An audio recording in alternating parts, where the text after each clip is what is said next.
I wanted to wait till the last second. It's so good to be back in person. Thank you so much for joining us today. All right, I'm ready. All right, so how many of you here have suffered from imposter syndrome? Yeah? Most of the room here has put your hand up. How many of you have largely only heard women talk about their imposter syndrome?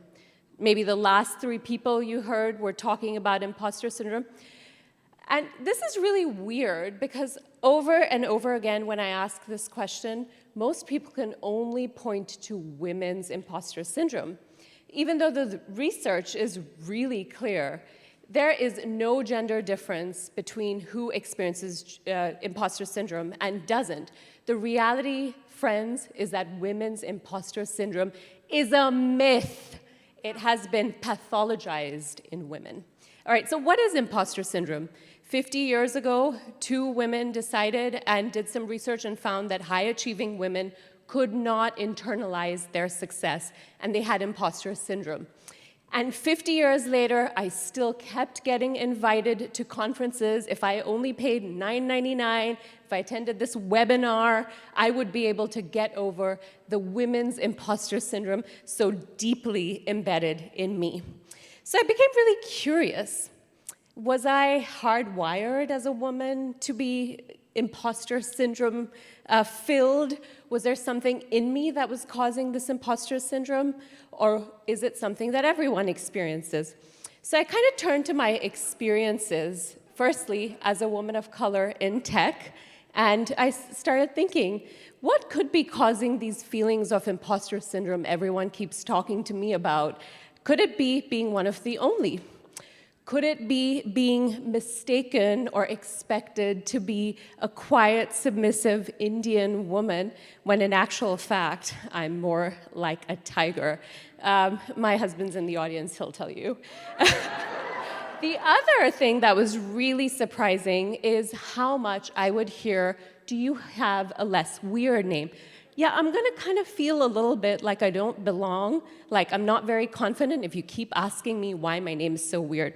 So I teamed up with my good friend Jodi Ann Bury, and we wrote an article called Stop Telling Women They Have Imposter Syndrome. It's been read over 1 million times on Harvard Business Review. And in that, thank you. And we started investigating, could it be bias that's causing women's imposter syndrome? Biases like manterruptions. Female justices in the US Supreme Court get manterrupted at more than twice the rate of male justices.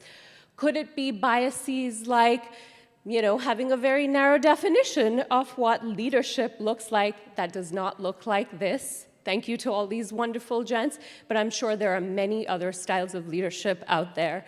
Or could it be biases like, I don't know, just being a woman of color in a very, very male-dominated world? So I got really curious about, let's fix the environment, not the women. Let's create change so that there's space for everyone, and we create an imposter syndrome-free world. How? Creating a much more inclusive and diverse society, one where everyone, no matter your skin color, no matter what you look like, no matter anything else about you, you still belong and you're still welcome. Fixing biases like having a very narrow definition of what leadership looks like. How about we allow people, no matter the way that they show up in the world, to be able to lead, to be able to succeed, to be able to belong? And how about creating a community that tells people, that tells women of color, no matter who you are, no matter what you look like, we believe in you, we're rooting for you, we think you can do this, we think you can succeed. So if you just fell asleep and you're tired and the TLDR of this all, if you're just waking up, is I don't have imposter syndrome and neither do you. And I really want you to promise me one thing. Do you promise? Well, you don't know what I'm asking you to promise. The one time I'm allowing you to man-terrupt or woman-terrupt or any-terrupt someone is if you hear them say they have imposter syndrome or a woman around them has imposter syndrome. I want you to push all the way back and say, we need to fix the environment, not women's imposter syndrome. Let's create a world where everyone belongs and everyone can thrive, no matter what they look like. And if this talk resonated with you, I have a new book coming out. I'm going to be launching it right here at Town Hall Seattle, and it would be so nice to see all of you there. Thank you so much for joining us today.